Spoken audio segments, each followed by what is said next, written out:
Hello all, welcome to movie mats.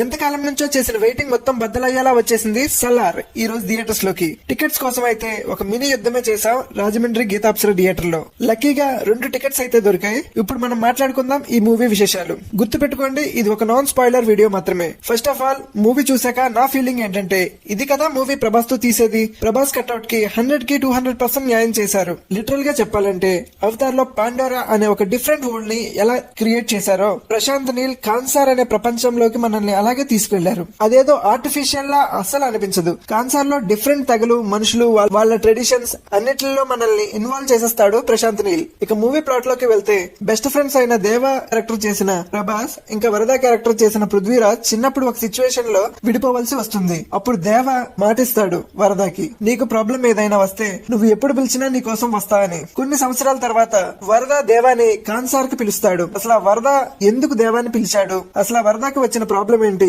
దేవ కాన్సార్ కి వచ్చాక ఏం చేశాడు, ఎంటైర్ స్టోరీలో శృతి హాసన్ రోల్ ఏంటి అనేది మీరు మూవీలోనే చూడాలి. ఎంటైర్ మూవీలో యాక్షన్ సీక్వెన్స్ అన్ని మనకు గూస్ బంప్స్ తెప్పించాయి. ఫస్ట్ హాఫ్ మొత్తం అలా ఒక ఫ్లో లో వెళ్తున్నప్పుడు ఇంటర్వెల్ బ్యాంగ్ ఉంటుంది, ఎవరు సీట్స్ లో కూర్చోరు. సెకండ్ హాఫ్ కి వస్తే ఇక్కడ నుంచి సలార్ పార్ట్ 2 కోసం రూట్స్ వేశారు అనిపించింది. కాన్సార్ వరల్డ్, దాని యొక్క బ్యాక్ స్టోరీ అండ్ దాని పాలిటిక్స్, వీటి గురించే సెకండ్ హాఫ్ నడుస్తుంది. ఒక ఇంటర్వ్యూలో యాష్ చెప్పినట్టు కేజీఎఫ్ అనేది ఒక చిన్న డ్రాప్ అయితే సలార్ అనేది ఒక ఓషన్ లాంటిదని. ఈ మూవీ చూసాక ఎగ్జాక్ట్లీ నాకు అలాగే అనిపించింది. ఎందుకంటే ప్రశాంత్ నీల్ కాన్సార్ అనే వరల్డ్ ని అలా బిల్డప్ చేశారు. టూ మెనీ క్యారెక్టర్స్ ఇంకా వాళ్ళ నేమ్స్ వల్ల మనకి కొంచెం క్లమ్జీ అయి ఉండొచ్చు గానీ ఎక్కడ మూవీ లో అనిపించదు. అలా అని ఓన్లీ మాస్ ఆడియన్స్ నే టార్గెట్ చేశారు అంటే కాదు. కొంచెం యాక్షన్ పార్ట్ ని అడ్జస్ట్ చేసుకోగలిగితే ఇది ఒక మంచి ఫ్యామిలీ ఎంటర్టైనర్ కూడా అవుతుంది. మూవీలో ఎమోషన్ పార్ట్ కూడా బాగా వర్కౌట్ అయింది. ప్రభాస్ కాకుండా రిమైనింగ్ క్యాస్ట్ చాలా మంది ఉన్నా వాళ్ళ రోల్స్ చాలా తక్కువ. ఉన్నంత పరిధిలో వాళ్ళు చాలా బాగా యాక్ట్ చేశారు. పృథ్వీరాజ్ గారు రియాలిటీ ఫీల్ కోసం తన వాయిస్ ఓవర్ తానే ఇచ్చుకున్నారు. స్టార్టింగ్ లో పృథ్వీరాజ్ గారి క్యారెక్టర్ ప్రభాస్ క్యారెక్టర్ ని డామినేట్ చేస్తుందేమో అని భయపడ్డాం,